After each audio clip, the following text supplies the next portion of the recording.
এ কান্না স্বজন হারানোর, বুক ফাটা আহাজারি যে নারীদের, তারা হারিয়েছেন পরিবারের অভিভাবক। সংসারে উপার্জনের একমাত্র মানুষটিকে হারিয়ে তারা পাগল প্রায়। সীমান্তের ওপারে ভারতের ত্রিপুরা রাজ্যে মিলেছে ৩ বাংলাদেশির মরদেহ। তারা কেন বা কিভাবে সেখানে গিয়েছিলেন তা নিশ্চিত নয়, তবে ৩ জনই নিহত হয়েছেন পিটুনিতে। অকুল দরিয়ায় ভেসে গেছে তাদের পরিবার। আমার তো কেউ না, আমার বাপ ভাই কেউ নাই, এমন খবর আমার হইছে না।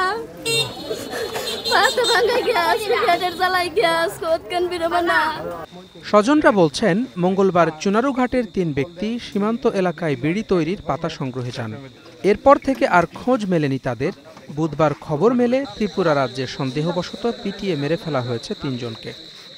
মঙ্গলবার দিন 9:10টার সময় আমার বাড়িতে গেছে পাতা ভাঙতো। পাতা ভাঙা গেছে পর আর কোনো মোবাইলও যোগাযোগ নাই, এমনি কোনো আর খবর রাখবার নাই।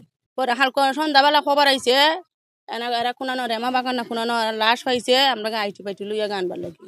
আমার দামে তো গরু বাদ তৈয়া গেছে না, গরু একটা তৈয়া গেছে না, কোথায় আমি লাশটা ডালবো, আমার কাছে একটা দেখা নাই। স্থানীয়রা বলছেন, নিহত ৩ জন সম্ভবত ভুলবশত ভারতে ঢুকে পড়েছিলেন। ওপারে তারা কোনো অপরাধ করেছিলেন কিনা তা জানা যায়নি, তবে এমন নির্মম মৃত্যু মানতে পারছেন না কেউই। আমরা তো জানি বাংলাদেশ ভারত আমাদের একটা বন্ধুত্বপূর্ণ দেশ, তো একজন মানুষ অন্যায় করে ঢুকে গেছে, তার বাংলাদেশ সরকারের কাছে যে আইনি বিচার হয় তাদের সরকারের কাছে সুপর্দ করাটা দরকার ছিল। এখন বর্ডার আছে দুইটা থেকে, বর্ডারের পাশে মানুষ যাইতে পারে, যাওয়াতে একজনে মারি দেওয়া, এটা তো মানে অন্যায়। বলে জানি গেছি ইন্ডিয়া মনে তাইবার ধরে গেছে ফাতাভাঙ্গা বিয়ে ভাইয়া মারি দিছে কে মাসি কই যাত শুনি।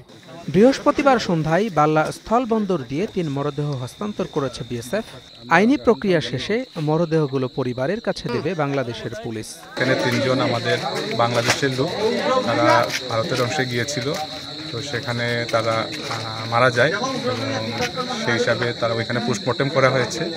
তো লাশগুলো তারা আমাদের আইন মোতাবেক বিএসএফ বিজিবির কাছে হস্তান্তর করেছে এবং আমরা বিজিবির কাছ থেকে বুঝে নিয়েছি।